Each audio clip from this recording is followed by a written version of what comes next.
Bonjour à toutes et tous, cette capsule vidéo va être consacrée au cours du 5 mai. Lors de cette séquence, nous allons revenir et boucler le chapitre 13 sur la synthèse d'espèces chimiques organiques. On va voir les différentes étapes nécessaires à cette synthèse d'une espèce chimique. La synthèse d'une espèce chimique, hein, c'est la fabrication d'une espèce chimique au laboratoire. Ça permet de reproduire des espèces chimiques naturelles ou d'en créer de nouvelles. Et donc ça s'effectue en 4 ou 5 étapes, ça dépend un peu. La première, c'est le prélèvement des réactifs. Donc pour ça, il faut bien lire le protocole, identifier les quantités de matière de réactifs et puis en déduire les masses de solides et les volumes de liquide. Donc c'est un peu calculatoire. La deuxième, la transformation chimique, on s'aide du montage de chauffage à reflux qui permet d'accélérer la réaction sans perte de réactifs et de produits grâce au reflux. Alors le schéma du montage de chauffage à reflux qu'on avait vu donc avant les vacances est à connaître. Troisième étape, et donc on démarre par ça aujourd'hui. Donc l'isolement, une fois que la synthèse a eu lieu, le produit espéré se trouve dans un mélange avec les réactifs qui n'ont pas été entièrement consommés, d'autres produits de la réaction. Et donc il faut, éventuellement le solvant aussi, il faut pouvoir isoler l'espèce qu'on veut récupérer, donc notre produit, de ces autres espèces chimiques. Donc on a notre produit brut, et si ce produit brut est solide, on va effectuer une filtration. S'il est liquide, eh bien on fera une extraction liquide-liquide. Donc pour une filtration, donc on utilise un dispositif de filtration sous vide qu'on appelle filtration sur Büchner. Donc là, on relie cette extrémité à une trompe à vide qui va créer une aspiration qui va permettre d'aspirer l'air et puis les liquides piégés dans le solide, qui va permettre de commencer à sécher un peu notre solide. C'est une filtration qui est plus efficace que la filtration simple qui s'appuie uniquement sur la gravité. On lave notre produit brut pour éliminer les impuretés avec un solvant froid pour minimiser la solubilité de notre produit brut dans ce solvant. En règle générale, la solubilité d'une espèce chimique augmente avec la température. Et enfin, on sèche avec une étuve. Donc c'est un appareil fermé qui est destiné à chauffer un solide pour éliminer les dernières traces de solvant. Si on a affaire à un produit liquide qu'on veut isoler, eh bien dans ces cas-là, on va procéder à une extraction liquide-liquide, comme vu au chapitre précédent. Donc on va choisir le bon solvant, celui qui est non miscible avec le solvant de départ, et celui pour lequel l'espèce à extraire est plus soluble que dans le solvant de départ. On va agiter, dégazer, laisser décanter. Ensuite, on va récupérer donc notre espèce d'intérêt avec son solvant. On va éliminer les dernières traces d'eau grâce à un solide anhydre. Anhydre, ça veut dire sans eau, donc ce solide va s'entourer de molécules d'eau, et puis on va éliminer le solide par filtration. Et enfin, on va évaporer le solvant pour obtenir notre produit pur. L'étape suivante, il s'agit de s'assurer que ce qu'on a synthétisé est bien ce qu'on voulait synthétiser. Donc c'est l'étape d'analyse, l'identification de l'espèce chimique obtenue et le contrôle de sa pureté. Donc pour ça, il y a différentes techniques qui sont possibles. La détermination de la température de changement d'état, par exemple en utilisant un banc Keufler qui permet de mesurer une température de fusion, ou mesurer une température de fission en faisant chauffer dans un ballon, par exemple, surmonté d'un thermomètre. Mesurer une masse volumique, mesurer un indice de réfraction, c'est possible aussi. On peut aussi utiliser des méthodes spectroscopiques, donc spectroscopie infrarouge ou spectroscopie UV visible. On peut aussi faire une chromatographie sur couche mince. Alors là, donc on le refera lors du TP de jeudi, mais donc vous avez déjà abordé ça en seconde. Je vous représente rapidement la chromatographie sur couche mince. Donc on a une cuve à élution, une plaque de chromatographie, on n'utilise que des crayons papier, et puis les dépôts se font avec des pipettes, nous on utilisera des pics alimentaires. Le séchoir électrique, on s'en passera, on agitera uniquement les plaques. Donc l'éluant, c'est un mélange de solvants qui va monter sur la plaque de chromatographie et entraîner les dépôts qui vont se solubiliser dans l'éluant. Et donc on a nos dépôts qui sont en solution. Donc nous on les prélève avec des pics alimentaires. Donc on commence par mettre l'éluant au fond de la cuve à chromatographie, on ferme cette cuve, les vapeurs de l'éluant vont saturer la cuve. Alors ensuite, on prépare la plaque de chromatographie en faisant la ligne de dépôt. Cette ligne de dépôt, elle est au crayon papier. Le mieux, c'est que le crayon papier soit plutôt émoussé, parce que s'il est trop pointu, il va arracher la silice qui se trouve sur la plaque de chromatographie. Ça va faire comme une tranchée qui empêcherait l'éluant de monter sur la plaque. Et donc on va faire nos dépôts. Donc les dépôts sont légers. Et donc on repère ces dépôts avec des lettres pour indiquer ce qu'on a déposé, parce que souvent c'est incolore. Donc ensuite on met notre plaque à l'intérieur de la cuve à chromatographie. À partir de ce moment-là, eh bien on ne bouge plus la cuve. L'éluant va monter par capillarité, comme le café monte dans votre sucre quand vous le mettez à la surface du café, ou comme la sève des arbres monte dans les arbres. Et arrivé à peu près à 1 cm du sommet de la cuve, eh bien on va sortir la plaque avec une pince fine pour éviter de mettre les doigts sur la plaque. Donc on va sécher, on va d'abord noter la ligne de front, et ensuite on va sécher la plaque. Alors pour sécher la plaque, pareil, on évitera le séchoir comme ça, on l'agitera plutôt. Et enfin, passe le moment de l'analyse. Donc là, 2 possibilités. Soit les tâches sont visibles, et donc on passe directement à l'analyse comme ça, soit elles ne le sont pas, et on va passer à la révélation, qui se fera soit avec une lampe UV, ou alors en trempant dans le permanganate de potassium. Donc là, ici, on voit qu'on a 2 tâches pour l'espèce X, donc cette espèce X est impure, c'est un mélange, alors que les espèces A et B sont pures, puisqu'on a une seule tâche pour ces 2 espèces chimiques. Donc ça, c'est l'analyse verticale. On fait maintenant une analyse horizontale. On observe que la tâche de A et une des tâches de X sont au même niveau. Donc c'est la même espèce chimique. Et une tâche de B, enfin plutôt une tâche de X et la tâche de B sont au même niveau. Donc ce qui nous permet de dire que X est composé de A et de B. Donc ça, c'est l'étape 4, l'analyse. Et cette étape 4 peut être suivie d'une purification. En fonction, si on voit que notre produit obtenu n'est pas pur, on va le purifier. Donc la purification, il y a deux méthodes à connaître qui dépendent en fait de l'état physique de notre produit brut. Si notre produit brut est liquide, on va faire une distillation fractionnée, et si il est solide, eh bien, on va faire une recristallisation. Donc la purification, ça consiste à éliminer les impuretés, le solvant, tout ça de notre produit obtenu, de notre produit brut. Donc pour la distillation fractionnée, on va utiliser un montage de distillation fractionnée que vous voyez ici. Ce montage est à connaître, hein. Vous devez savoir le schématiser et le légender. Donc vous auriez dû le faire en TP jeudi, on le fera en TP, mais bon bah voilà, sans trop l'utiliser vraiment jeudi. Donc là, ce principe, enfin cette utilisation de la distillation fractionnée, elle sert pour séparer les constituants d'un mélange liquide. On s'appuie pour cela sur le fait que les constituants du mélange ont des températures d'ébullition différentes. Donc là, vous voyez, vous avez un mélange propane de Hall, donc une cétone et un alcool, avec 56 degrés Celsius de température d'ébullition pour la propanone et 82 degrés Celsius pour le propane de Hall. Donc là, on chauffe. La propanone a une température d'ébullition plus basse, elle va donc passer à l'état vapeur en premier, elle va monter ici, elle va se retrouver piégée là, donc passer dans le réfrigérant à eau et se retrouver dans l'Erlenmeyer. Donc là, on aura la propanone ici, alors que le propane de Hall, qui lui a une température d'ébullition plus élevée, restera dans le ballon. En fait, on stoppera le chauffage dès qu'on voit que la température dépasse les 56 degrés Celsius. Donc la température va monter comme ça de la température ambiante jusqu'à 56 degrés Celsius. Là, on aura un palier.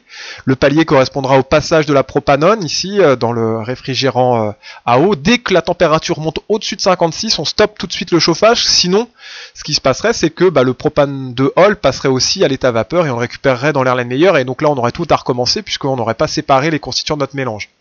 Donc ça, c'est si notre produit est un liquide, on purifie en utilisant la distillation fractionnée. Si il est solide, comme dans le cas de l'aspirine, qu'on a réalisé donc le OTP précédent, on utilise une méthode qui s'appelle la recristallisation. Alors souvenez-vous, on utilisait un solvant qui solubilisait à chaud notre aspirine brute, donc l'aspirine plus ses impuretés, mais par contre on avait choisi le solvant de telle manière que l'aspirine était peu soluble à froid. Donc en fait on met le produit brut, donc aspirine plus impureté, on chauffe, donc tout se solubilise. Ensuite, on laisse refroidir lentement. Les impuretés sont solubles à froid comme à chaud dans le solvant choisi, alors que l'aspirine, lui, n'est soluble qu'à chaud. Donc les impuretés vont rester solubilisées dans le solvant, alors que l'aspirine va précipiter. Après, il ne nous reste plus qu'à filtrer pour obtenir notre produit purifié, notre produit solide purifié.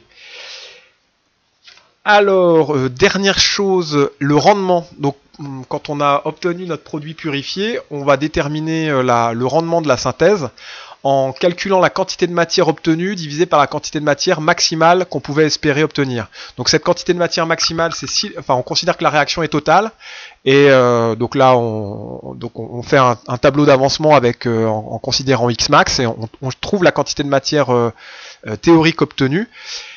Et pour la quantité de matière de produit, on a plus que, soit on détermine son volume si c'est un liquide, soit on détermine sa masse. Si c'est un volume, eh bien on trouvera la masse en faisant rho fois V et on divise par la masse molaire, et donc on aura la quantité de matière de produit. Si c'est un solide, eh bien on aura la masse directement, petit m sur grand M, et on a la quantité de matière de produit obtenue. Et donc on fait le rapport, ici, quantité de matière obtenue sur quantité de matière théorique. Donc ce rapport, on l'exprime sous forme d'un pourcentage. Bon, au maximum, on a 100%, mais bon, on n'a jamais vraiment 100%. Alors, si vous obtenez un rendement supérieur à 100%, c'est que votre produit a été mal séché et qu'il reste du solvant à l'intérieur. Donc, mais en règle générale, le rendement sera inférieur à 100%. Donc là, les raisons qui expliquent un faible rendement potentiel, donc c'est que la réaction était équilibrée, donc la totalité du réactif limitant n'a pas été consommée. Tout le solide n'a peut-être pas précipité, les pertes de produits lors des différentes manipulations, en particulier les filtrations, et donc là une réaction non totale. Donc un récapitulatif ici des différentes étapes, donc prélèvement des réactifs, attention à bien connaître les pictogrammes de risque, la transformation chimique, là bien connaître le schéma du montage, de même que pour l'isolement, vous devez aussi connaître les schématisations de ce... Ici, je reviens là-dessus. Non, je vais un peu trop loin. Donc, schématisation de la filtration ici, donc avec le filtre Büchner. Donc, filtration, lavage et séchage. Et si c'est liquide, donc extraction liquide-liquide avec l'ampoule à décanter. Là, pareil, schématisation à connaître. Séchage avec un solide anhydre et vaporisation du solvant. Pour l'analyse, différentes possibilités, la chromatographie sur couche mince, la spectroscopie, infrarouge, détermination de température d'ébullition, de masse volumique, d'indice de réfraction ou de température de fusion, si l'espèce est solide. Et enfin, le calcul du rendement. Pour la purification, vous devez aussi connaître le schéma de montage de la distillation fractionnée et le principe de la recristallisation. Alors... ah oui, c'est ça que je voulais vous montrer pour la distillation fractionnée. Alors c'est pas une application directe dans le cadre d'une synthèse, mais plutôt du raffinage du pétrole, mais bon, ça a son intérêt quand même. Ici, le pétrole, c'est un mélange d'hydrocarbures, un mélange d'hydrocarbures qui ont des chaînes carbonées de différentes longueurs. Et donc ces chaînes carbonées de différentes longueurs donnent des espèces chimiques avec des températures différentes et qui ont des applications différentes. Donc plus l'espèce chimique a une chaîne carbonée, plus sa température d'ébullition sera basse. Et donc là par exemple le propane qui sert de gaz de ville à la température d'ébullition la plus basse, autour de 30 degrés. Et quand on augmente le chauffage dans le four de distillation, eh bien on obtient différentes coupes pétrolières qui ont des applications différentes. Donc là c'est un montage de distillation fractionnée qui permet de séparer les constituants du mélange que constitue le pétrole, et donc avec des utilisations différentes en fonction de la coupe pétrolière obtenue. Là, plus la température est haute, plus la chaîne carbonée est grande, et donc les applications ne sont pas les mêmes. Donc les dernières, c'est utilisé pour le bitume, c'est les pétroles les plus lourds. Alors, on termine par encore deux petites choses. La première, juste avant, on revient sur les compétences exigibles du chapitre pour s'assurer d'avoir tout bien vu et tout bien compris. Donc vous deviez être capable d'identifier dans un protocole les différentes étapes de transformation des réactifs. Donc transformation des réactifs, isolement, purification et analyse du produit synthétisé, justifier à partir des propriétés physico-chimiques des réactifs et produits le choix des méthodes d'isolement, de purification ou d'analyse, Donc déterminer à partir d'un protocole et de données expérimentales le rendement de la synthèse, schématiser des dispositifs expérimentaux des étapes d'une synthèse et les légender. Donc là, on l'a dit, hein, montage de chauffage en reflux, la filtration, la distillation fractionnée, l'isolement à l'aide d'une extraction liquide-liquide, donc de l'ampoule à décanter. Et puis alors tout ce qui est en italique, c'est ce qu'on a vu lors du TP, donc là bon voilà, vous l'avez vu un peu de loin, j'espère que lors du retour on pourra le refaire. Donc mettre en œuvre un montage de chauffage à reflux, isoler, purifier, analyser un produit formé, donc là c'est le TP qu'on a réalisé avant les vacances. Mettre en œuvre des dispositifs de chauffage à reflux et distillation fractionnée, donc chauffage à reflux avant les vacances et distillation fractionnée, c'est le TP de jeudi. Réaliser une filtration, donc on l'avait fait avant les vacances. Lavage pour isoler et purifier une espèce chimique. Chromatographie sur couche mince, on fait ça jeudi. Et mettre en œuvre un dispositif pour estimer une température de changement d'état. Donc là, vous pouvez le faire à la maison en faisant chauffer de l'eau avec un thermomètre par exemple. Alors, un petit récapitulatif ici et deux petites vidéos à vous montrer pour illustrer ce chapitre et ce sera terminé pour aujourd'hui. Donc les différentes étapes de la synthèse et le choix des techniques, on va revenir là-dessus. Donc mise en œuvre et réaction chimique, donc là c'est prélèvement des réactifs et transformation chimique.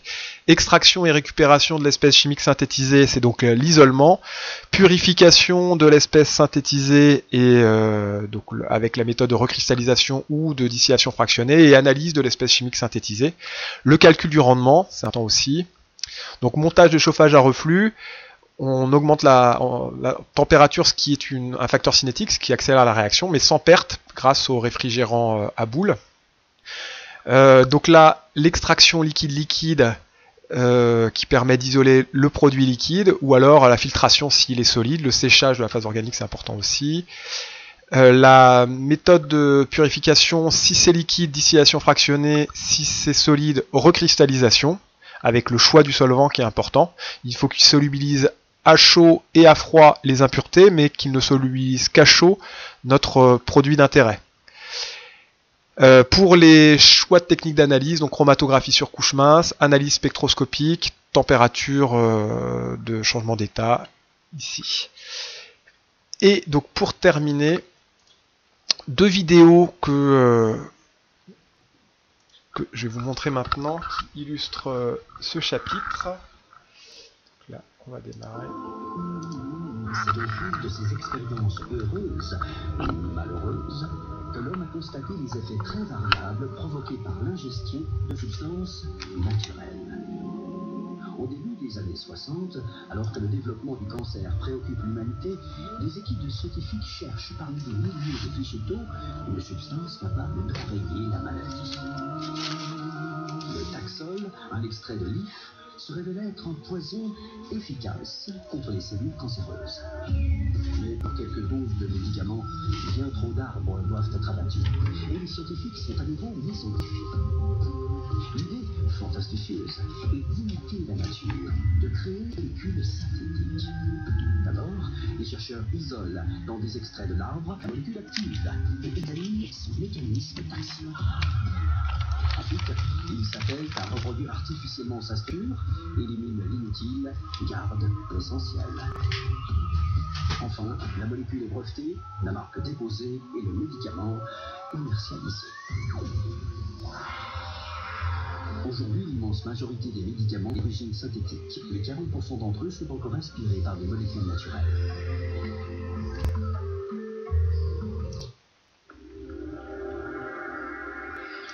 Se trouve l'Institut de chimie des substances naturelles. Chimie et naturelle, cela semble contradictoire, mais à première vue seulement, car les plantes sont de véritables usines chimiques, capables de produire des molécules particulièrement intéressantes. Dans le domaine de la santé, par exemple. Dans mon équipe, on travaille principalement dans le domaine de la cancérologie. On essaie de créer des molécules inhibitrices de cibles qui sont des stimulateurs de la prolifération cellulaire. On travaille aussi dans le domaine de maladies émergentes, comme les virus du chikungunya ou de la dengue. Et aussi, on a un projet avec d'autres collègues en milieu et en cosmétologie. Dans notre métier, la botanique prend une place assez importante, puisqu'on fait en quelque sorte des inventaires de la biodiversité. On va dans les forêts humides, les forêts primaires, dans les mangroves, dans les maquis, etc. Et on procède à un certain nombre de récoltes au cours de prospection systématique, de cycles écologiques, et on récolte donc des espèces, évidemment, il faut pouvoir les identifier. Ainsi, des chercheurs se transforment en explorateurs pour aller récolter des herbes et des feuilles aux 4 coins de la planète. Un exemple d'une partie de plante, il s'agit des écorces de tronc d'une espèce calédonienne. Les écorces ont d'abord été séchées dans un séchoir et ensuite broyées pour donc obtenir cette poudre. C'est cette poudre que l'on va extraire à l'aide de solvants pour réaliser la confection de petits extraits. Il y a des centaines, voire des milliers de molécules au sein de cet extrait. Et c'est là-dessus qu'on va faire, sur une très petite quantité, nos tests biologiques, de façon à déceler une activité intéressante avant d'entreprendre l'étude phytochimique. Parce que le travail va consister ensuite à isoler la ou les molécules responsables de l'activité biologique.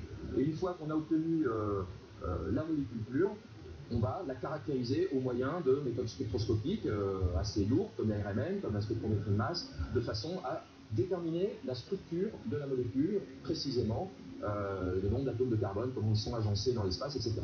C'est grâce à la chromatographie que l'on va jusqu'au produit actif, qu'on isole de produits actifs, qu'on peut ensuite faire déterminer sa structure.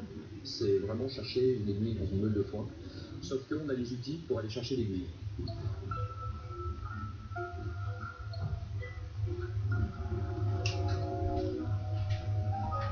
Voilà. Ici sont conservés tous les extraits de plantes des différents pays. Alors vous avez la Malaisie, le Vietnam, ici vous avez encore le Vietnam, la Nouvelle-Calédonie, dans le Canada, Madagascar, la Guyane. Et actuellement, il y a à peu près je crois, 14 000 extraits différents de plantes. Nous avons sélectionné 500 molécules pour être évaluées sur des cibles particulières dans le domaine de l'agrochimie et de la cosmétologie. Nous avons retenu quelques molécules et d'autre part, nous avons sélectionné 3600 extraits de plantes provenant de nos collections à nous, c'est-à-dire issus de Madagascar ou de la Nouvelle-Calédonie, de Panama, d'Afrique du Sud, de Grèce. Et aujourd'hui, voilà, donc on attend les premiers résultats de l'activité de ces extraits pour pouvoir isoler des molécules actives dans le domaine de l'agrochimie et de la cosmétologie. En vue évidemment de développer les molécules qui sont commercialisées dans un futur plus ou moins immédiat. Mais alors, n'y a-t-il pas là, encore une fois, le risque d'exploitation des ressources du Sud par le Nord? On ne brevette pas le vivant, on brevette les applications du vivant, si j'ose dire. C'est pour cela qu'il faut faire des collaborations vraiment très sérieuses et très cadrées avec nos collègues de tous ces pays. Il y a cette consolidation de la science à travers nos échanges. Alors évidemment, nous, on en tire aussi profit, il faut reconnaître, puisqu'on a accès à la biodiversité, on étudie cette biodiversité. Mais ça se fait en bonne intelligence et ça se fait avec eux et non pas au détriment d'eux, si j'ose dire. On a fait une base de données ici qui s'appelle Naturotech et qui rassemble même les points GPS, le lieu où la plante a été récoltée, le lieu exact, parce que quand on a besoin de quantités plus importantes, et ben notre collaborateur, notre collègue connaîtra l'endroit où la plante a été récoltée. C'est comme ça que quelquefois on ne la retrouve pas du tout. C'est l'exemple par exemple du méloginée cylindrocarpa qu'on a travaillé et qui a conduit à une molécule très active, une molécule inhibitrice de protéines anti-apoptotiques. Et quand on a demandé à notre collègue de Malaisie d'aller la récolter, ben, elle n'a jamais retrouvé cette plante parce qu'à la place de la forêt où elle l'avait récoltée, ben, il y avait maintenant une palmeraie. Donc la forêt avait été détruite, sans tenir compte des espèces importantes de cette biodiversité. Donc une palmeraie pour produire de l'huile de palme, pour le Nutella entre autres. C'est dommage. Une plante disparue. C'est trop bête. Que faire? Lorsqu'on a identifié une molécule, d'en faire la synthèse au laboratoire, donc de reconstituer la molécule uniquement avec des éléments chimiques au laboratoire. Alors nous, notre objectif en fait, c'est d'essayer de resynthétiser, de refaire les molécules qui ont été produites par les plantes. Donc essayer de les faire en réfléchissant par exemple à la manière dont les molécules sont synthétisées par les plantes elles-mêmes et en essayant de refaire au laboratoire ce que fait la nature. Donc mon but c'est de réaliser la synthèse d'une molécule qui a été extraite d'une plante et je vais modifier au fur et à mesure différentes parties pour voir si ça va être plus actif sur les maladies qu'on vise. On mélange différents éléments pour réaliser la réaction, donc un solvant qui va permettre de faire se rencontrer les molécules pour qu'elles réagissent et donner la molécule qu'on espère être celle qu'on veut. Donc pour ça, on va faire ce qu'on appelle des techniques de purification de notre milieu réactionnel. Mais une fois que la réaction a marché, il faut aussi savoir en gros se débarrasser du solvant. C'est pour ça qu'on va évaporer notre milieu réactionnel et on va passer à l'évaporateur rotatif pour obtenir cette molécule propre. Quand on a eu des résultats positifs sur un travail donné, sur un projet de recherche donné, le but c'est de le publier pour que tous nos collègues soient au courant de ce qui est fait au laboratoire. Le travail de chimie que l'on fait sur ces plantes nous permet parfois de découvrir également de nouvelles espèces, absolument inconnues. Et ça a été le cas il y a quelques années où en Nouvelle-Calédonie, il y a une flore tout à fait originale et intéressante. Et il y a certaines espèces au sein de ces forêts qui sont présentes que par quelques centaines de pieds.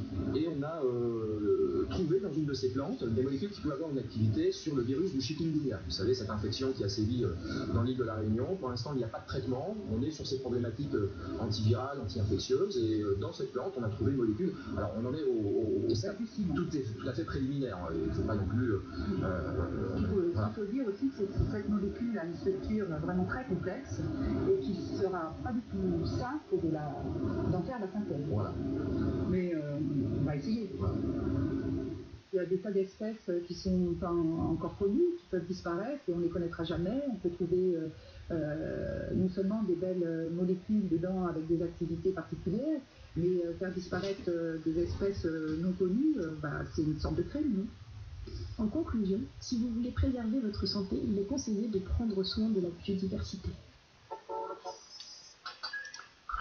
Voilà, c'est fini pour aujourd'hui. Bon courage et bon travail et à jeudi pour le TP. Au revoir.